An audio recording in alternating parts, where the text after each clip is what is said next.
Good afternoon, everyone. I hope I'm audible enough. Yeah? You can hear me? Good afternoon. I think Chair of Council, I don't know whether she's around or, yeah, but my fellow Council member, Bonakredi Adongo, the Vice Chancellor, the members of the University Management Board, the entire faculty present here this afternoon, the graduating students of this particular cohort, good afternoon.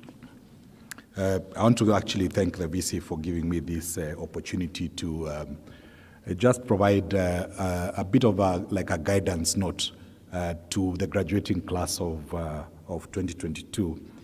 And of course, this comes at a tougher time when the world is gradually changing, and therefore, I think the question in most graduates' mind is what next in terms of both career, business, or for lack of a better word, how do I start earning enough money so that I can start, setting up family, business, etc., the things of life. I'll start by just a brief introduction of myself. My name is Raphael Anampiu. From an education background, I started my education in Meru County, in a school called Kainginyo Primary School, that's in Imenti North. I then proceeded on to Kanyakine High School in Imenti South, and then joined the University of Nairobi to do my Bachelor of Commerce degree, where I majored in the finance field. I thereafter joined also the same University of Nairobi, to do a master's in strategic management and graduated thereafter. In addition, I did pursue a professional degree or professional course in accounting through what we refer to as the ACCA, Association of Certified Chartered Accountants, at Strathmore University, and I'm a member now of the ACCA for a good number of years. During my second year of university life, I was lucky enough during our times, we used to have like a career day where most of the employers would come and kind of pitch who they are and would be able to identify certain students, and then you would be placed. And I was lucky enough to then join Stanbic Bank in Nairobi, and I joined them just before graduation, and I was with them for quite a long time. Initially with the Kenya business, then moved on to the South Sudan business.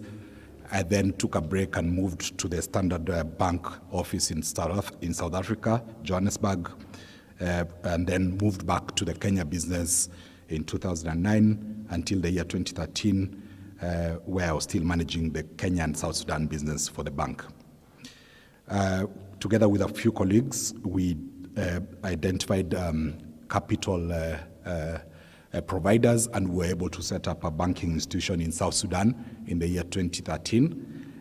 And currently, I'm an executive director of Alpha Commercial Bank, a joint venture national bank, a joint venture between Kenyans and South Sudanese businessmen, where we provide services, banking services to a wide range of constituents, typically focusing on the corporate banking sector, as well as the humanitarian and development sector. You may be aware South Sudan is a highly fragile country, the newest country in the world, and therefore they're at a very infancy stage and require a lot of support from a humanitarian support. We then provide linkages in that regard. Additionally, with other partners, I also co-founded a business called Flex Money Transfer, which is regulated here by the Central Bank of Kenya, and we provide inward and outward money remittance services to a large number of Kenyan diaspora living in the Far East, Middle East, the UK, Europe, and the US who want to remit money home, and vice versa for various business people here who want to remit money to locations such as Japan, Hong Kong, and China. I'm also the vice chairman of the Kenya Forex and Remittance Association. I think the VC also mentioned that I sit on the council of this great university, and I chair the finance committee. and also chair the pension fund, the Dedan Kimathi Pension Fund. So based on that, I thought I would create sort of like thematic areas that I have seen during my career path.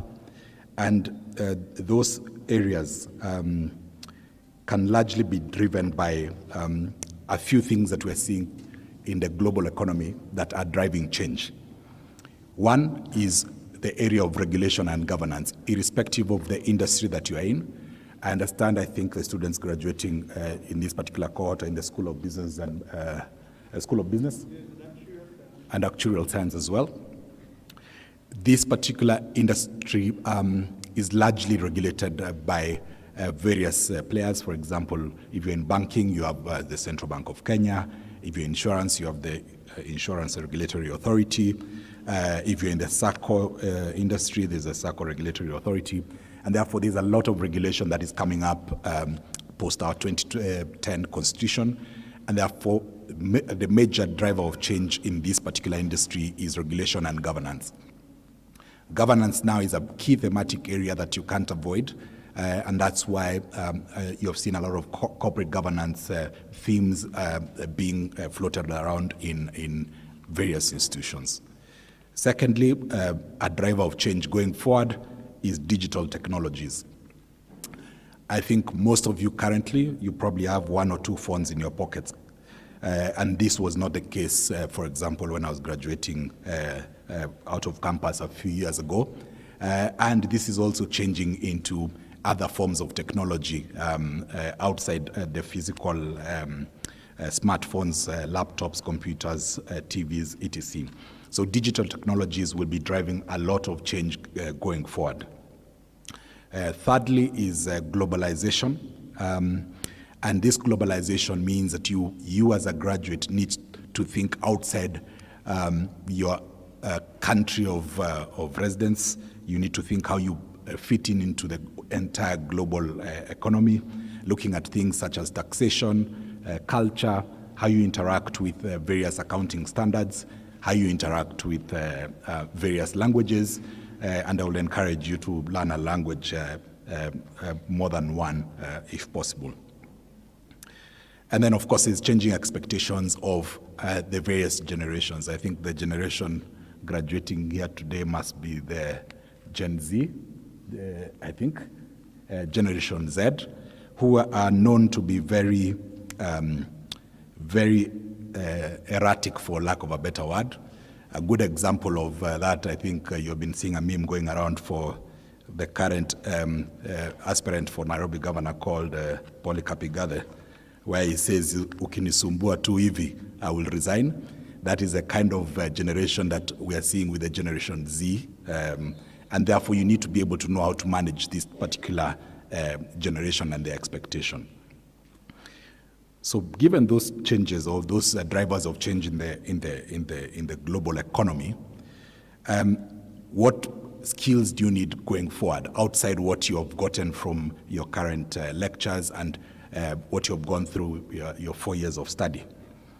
One, you need to continue advancing your technical skills. Actually, this I picked from one of my ACCA CPD forums, the Continuous Professional Development forums, where technical skills and ethics are the most important things going forward. You need to continue sharpening your skills. You may think that this is the end of your learning career. It is only the beginning, and I think some of the things that you say as you're being awarded your degree is around the power to read and do all that pertains to that degree, meaning that you need to continuously expound on your technical skills. If you don't expand on your technical skills and your ethical skills as well, you will fail miserably, because people will bypass you because of lack of those technical skills. Around ethics, I think integrity now is at the core of almost every industry. And that's why you're seeing institutions that lack ethics, integrity, end up collapsing. And we have seen a number of those institutions even within the Kenyan market here. Secondly, the second key thing, which is important, is intelligence, what we refer to as IQ, is that you need to be able to acquire and use knowledge continuously throughout your career. So learn new things every day and use those learnings to develop both your career and business. Note that the focus now is no longer on being employed only. You need to think outside entering a career path that is employment, but also learning how to create a business and create value out of that business. The third skill is creativity, where you use your existing knowledge but in a new setting. You need to use the skills that you've been given here by most of your lecturers to be able to create a new way of doing things because of what you have learned.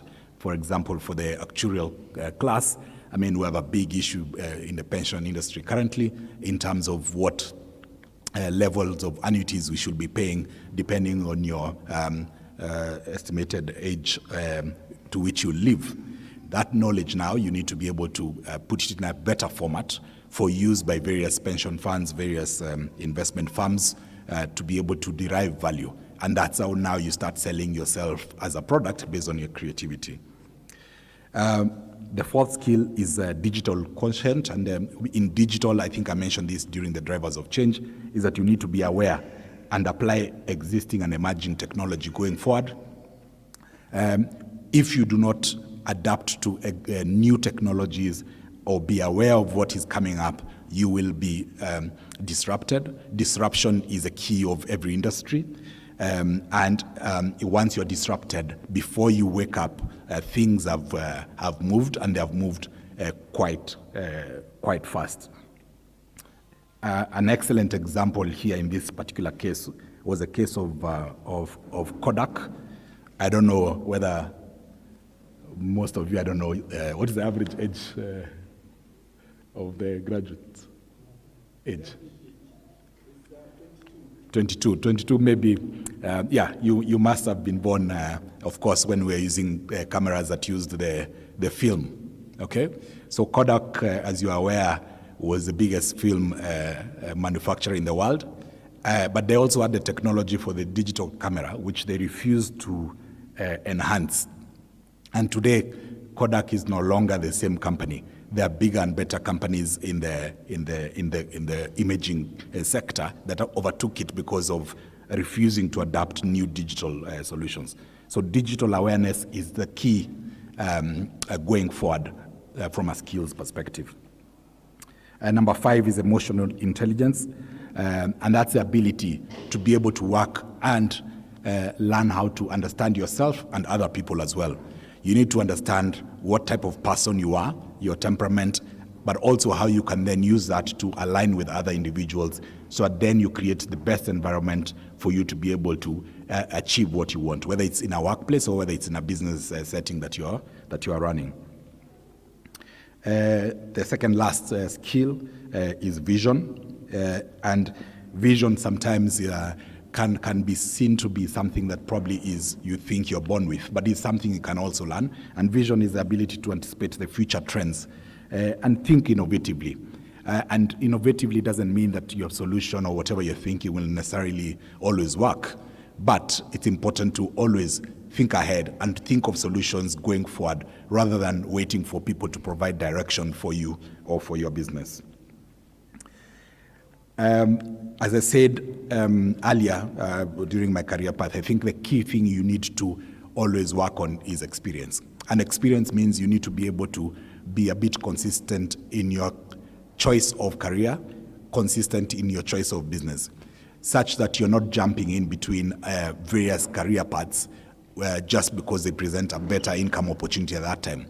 You need to be able, for example, as an actuarist, get as adequate experience in that field so that when potential suitors are looking for you, they will see that you have been able to earn your badges and are able to then add value to their organizations. And therefore, you need to be able to understand your customers. You need to see the trends of what your customers want, but this is only driven by experience. So those are the key skills I wanted to share with you But from a career growth opportunity perspective, especially for the School of Business and Actuarial Science as well, is I would recommend that you focus a lot on the fintech space. I think fintech is a word that is now loosely used, which is finance and technology. This is the future of everything. Everything is now fintech. We now have companies in the fintech world that are valued at more than $1 billion, what we refer to as unicorns. And these are companies that have been set up in the last 3 years, 4 years, 5 years ago, as opposed to, and they have passed valuations in terms of the market capitalization or value for established companies that have been there for over 100 years. Yeah. So if you look at global energy giants like Shell, BP, the valuation is minimal compared to the newest fintechs in the world that you see today. The likes of Apple, the likes of Amazon are now bigger, yet these are very new companies. So the growth space is in the fintech space, and you need to be able to understand what's happening in that space and focus on trying to get your career aligned to the fintech space. And this has disrupted, the fintech space has disrupted a lot of things. Previously, we used to bank, for example, if you banked with the post office bank, you used to use a passbook where balances are written, debit and credit on your passbook. But now that has changed, and we have now new technologies that allow you to even access your bank balances on the phone, transact instantly across banks, and that's because of the developments in the finance and technology space. A few options in the fintech space that I would recommend that you focus on. One, of course, is coding. I know you are not probably in the school of. I think you have what do you call them? You have degrees typically focusing on mostly technology, but even in the finance, accounting, and actuarial science space, I would recommend that you take up coding as a key skill that you have, because it will set you apart from a lot of other peers. Secondly is in product development. This is where you're in the idea generation phase. You are in the piecing together of idea space. You need to be able to look at that as a future possible work area. Project management, and I'm sure this was one of your courses throughout your 4 years, is a key sought after skill where you're able to look at projects from start to end. This is an area of major focus. In terms of corporate finance, again, to the actuarial classes, where we are able to provide valuations and create value out of organizations by forecasting trends. I would also recommend that you focus on that area. I want to finalize and then allow for maybe questions and answers with a quote from an unknown source, that the future belongs to those who grab it by the throat. So the future is not, you don't play around with the future. You need to attack the future and ensure that you win. I think I'll leave it there for now and allow for questions and answers. Good afternoon, everyone. Congratulations to the graduating class and to the whole university fraternity. It's a great honor for such a chance. After such a good talk from my predecessor, I think mine will be just to encourage you and look at what is it that we are looking for when tomorrow or the day after you come to the world of work. So allow me just to give you a few thoughts of what I've observed.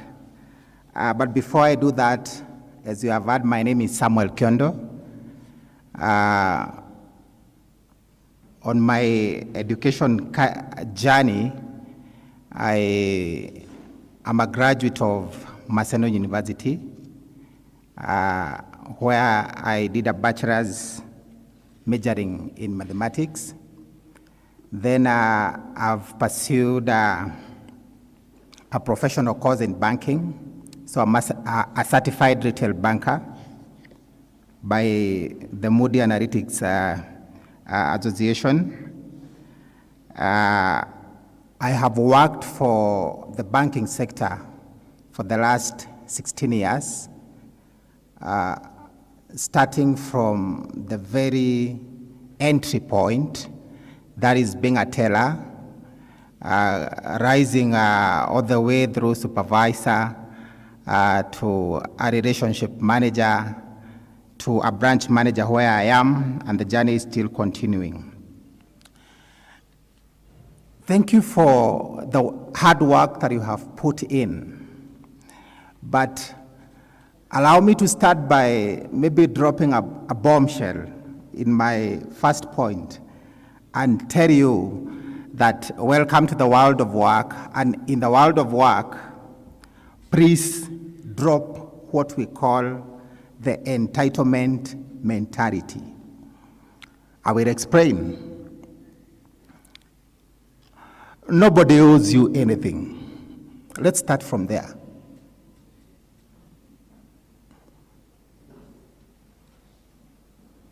You need to work for your opportunities.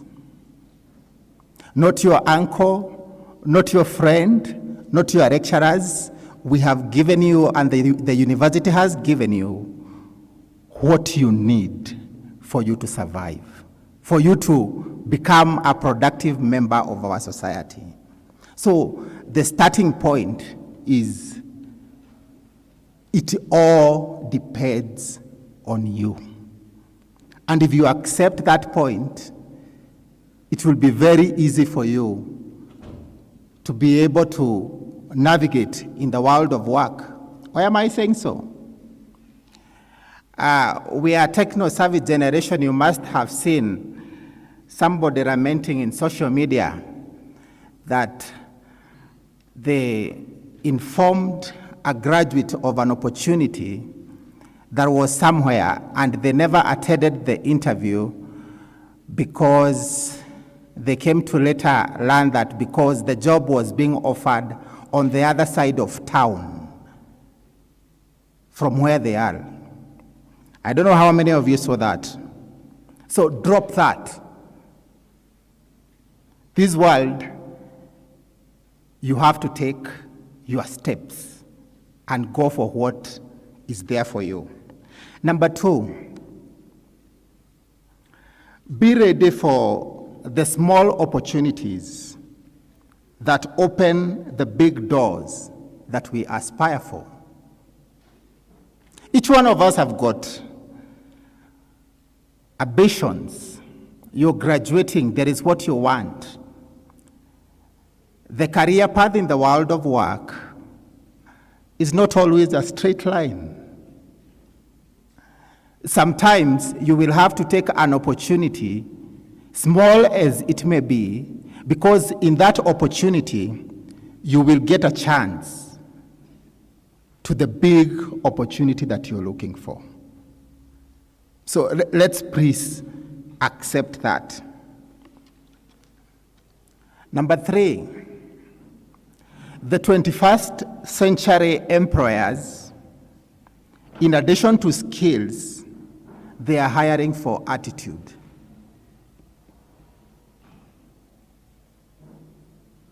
What do I mean? Attitude is everything. Let me tell you the truth. When you go for those interviews, apart from your skills, the interviewers will be checking to see, do you have the "it can be done" attitude? Are you the kind of person who can go out of the way beyond the call of duty? What else are you bringing in? As they say, a bad attitude is just like a flat tire. It's not going to take you anywhere. The only solution to it, change it. So in the world of work, what your prospective employers will be looking for will be, are we seeing someone who is going to think beyond the job description and demonstrate that? Number 4, allow for natural process of career growth. Sometimes we are very hard on ourselves. Oh, we graduated with this one, they are doing this, I am not. Each one of you has got their own unique way.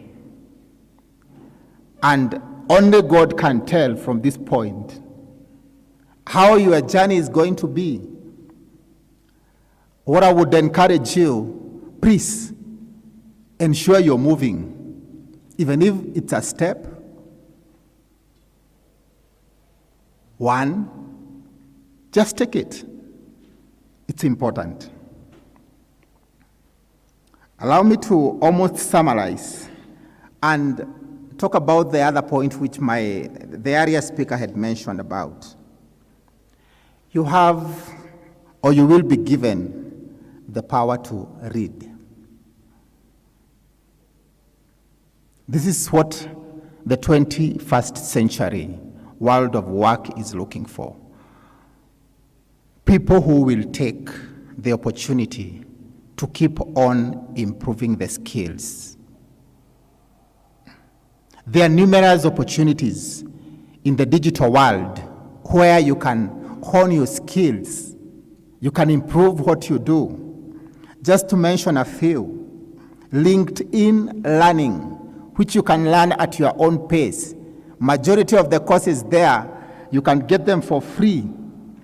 We've got platforms like Udemy. You can learn anything. You can develop your skills, sometimes free of charge. Of course, you will have to pay for some. edx.org, Skillshare, among many others, Percipio. These are platforms which are available for you. So the fact that you'll be given the power to read, please utilize it. Get the skills at your own pace, at your own room, or your house or apartment, wherever you will be. Second to last, and this is a question I want to pose to each and every one of you. Who is your mentor? Get somebody who has gone before you. They know something that you don't. We may be Generation Z, but there are things that Generation Y know that you need to know.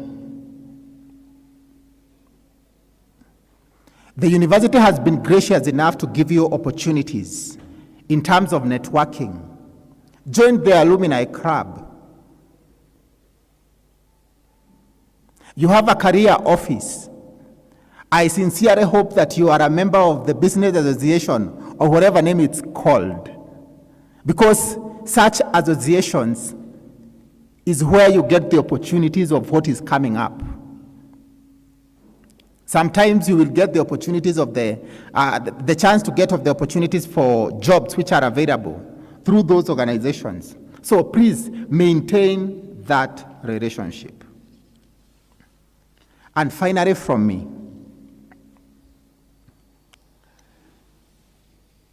the school has prepared you on how business is run. The question is, could it be you are the next entrepreneur that we are waiting for, and you are not cut out for employment?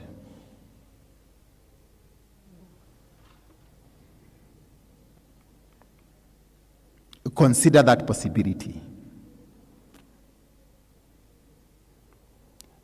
We, in the world of work, especially the young people, I have met people who have got brilliant ideas. They start it and you see it's working. So don't be limited. The beginning may be small, the startup may not be easy, but to some of you, that is what will make sense for you. So thank you. I will welcome any questions or comment. I'm Eva. I'm graduating from a Bachelor's of Science in Actuarial Science and have a question to Mr. Raphael. You mentioned something about fintech companies. So, my background is a little bit of coding. So, should I focus more on the coding part or on the finance part? And what are the first few steps of starting a fintech company? Thank you. Good afternoon, all. Good afternoon, graduates. It's okay. My question goes to our able. Project your voice a little bit and you confuse them. My question is here directed to our able council member. Rafael Nampu, Mr. Rafael Nampu, yeah? Rafael Nampu. Okay, Mr. Raphael. We talked about something with regards to how principles is to like a better life. Sorry, how experience is to better life experience, better life encounter and such. But my question is this, you have had some places, they usually indicate if you get to vary between experience and principle, like there's this sort of underlying imbalance in terms of principle. So how much, you're asking how much experience should one get? Yeah. Maybe like you can illustrate between principles and experience.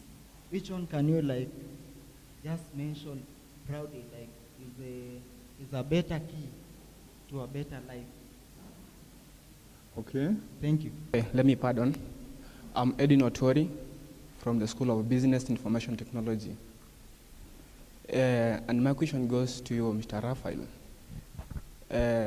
Actually, as I had much of your conversation, it was majorly on the business people and the actuarial science students. But as per me, as I can see things out, what you have been saying about the integrating the business and technology world is actually it's line with us, the business information technology students.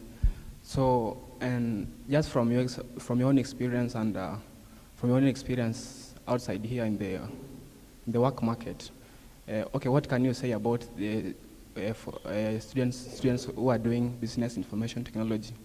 Because we integrate the business and the technology part of it, and how is the market outside there? Yeah, thank you. Aaron Wanjiko, and I graduate from the class BSc Sustainable Tourism and Hospitality Management. And I just wanted to ask to both of you, what would you advise or tell the younger version of yourself who was once seated, graduating in a class on that year? What would you tell them? Thank you. So you're asking if you are to talk to them, to the younger versions of themselves about the future, something small. What they would have liked to be told. Yeah. When they were graduating. Yeah. They were in the same situation, and you asked, that's a very good question. As a student pursuing Bachelor of Business Information Technology, actually I have two questions. Question number one is, what actually motivates you each and every day to pursue your career goals? Number two is, you have talked about, we have been given to studying, and you have talked about platforms like Udacity, Udemy, Udonix, and things of sort.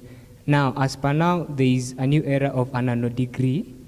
So, to the current trends in studying, would you recommend an anno degree or partaking a degree in the same course? Thank you very much for those set of questions. I'll start with Eva's question. I think, Eva, you're doing actuarial science, and I'm glad that you have started some basic level of coding, and you're asking whether you should concentrate on coding or finance. Of course, both are important, but if I was you right now, there's a major shortage of coders in Kenya today. For example, the Microsoft Digital Academy, which is based here in Kenya, has almost taken off any experienced coder. Mostly the DevOps coders who are at an advanced level have all been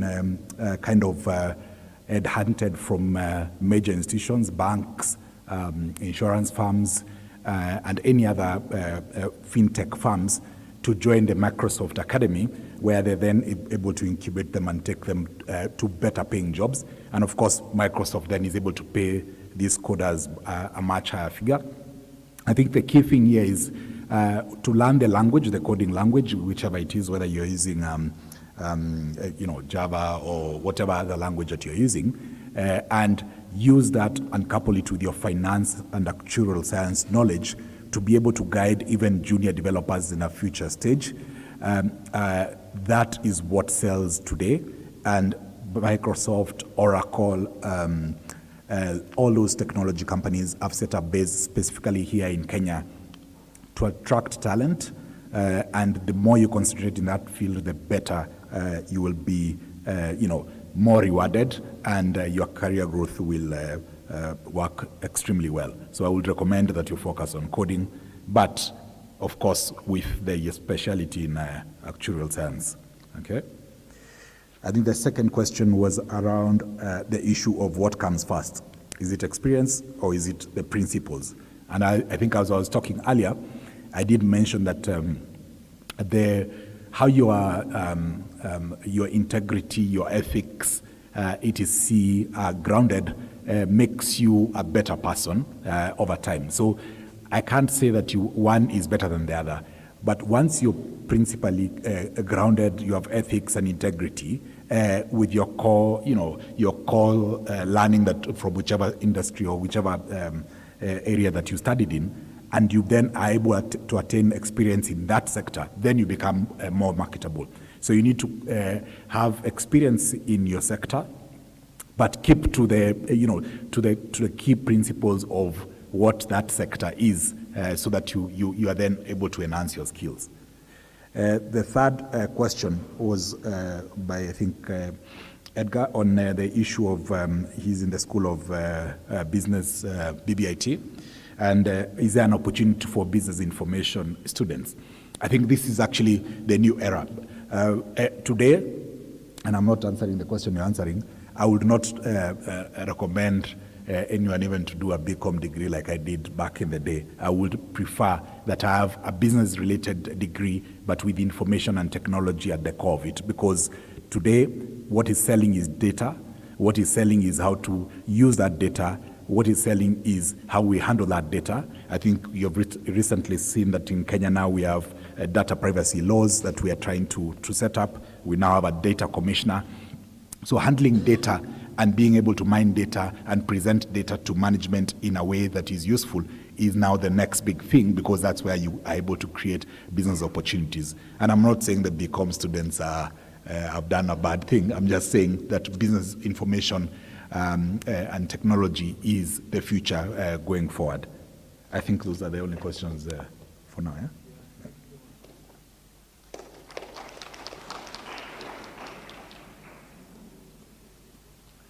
Thank you. And I've seen someone who seemed worried because of that statement regarding the BCom. I would wish to confirm that is correct. I think in our organization, NCBA, if you're to visit our website currently, the jobs which are there are for data. We need a data scientist, somebody who will manage business intelligence, of course, relating with data. So I affirm what you have said. Now to Sharon's question on what I should have been told if I was sitting where you are sitting, if I go back. I think for me, I would summarize it as that I wish I was told that the course that I did maybe would not be the one to give me the straight path to my career, and I needed to expand my view. For some time, I was restricted in terms of the mathematics, the SMAs, I know you did them. Until when you open up your mind and see the opportunities that are there once you have the foundation. To Stephen, on the question of what motivates me every day to wake up and report to my office is the need to see people's lives changed. The need to empower people that they can be able to take care of themselves and those who are close to them. For me, that is close to my heart because I believe whatever I do as a banker, as I serve humanity, I'm also serving God. To the second question from Stephen regarding the conventional degree and learning from these other non-conventional way, I would say both of them are important. And instead of seeing them as competing, I would advise that they can be taken as complementary. You're doing your conventional degree, but you're also developing something else on the side. By the end of it, that will make you a rounded person, all-rounded person who should be able to fit in whichever area you find yourself. Thank you.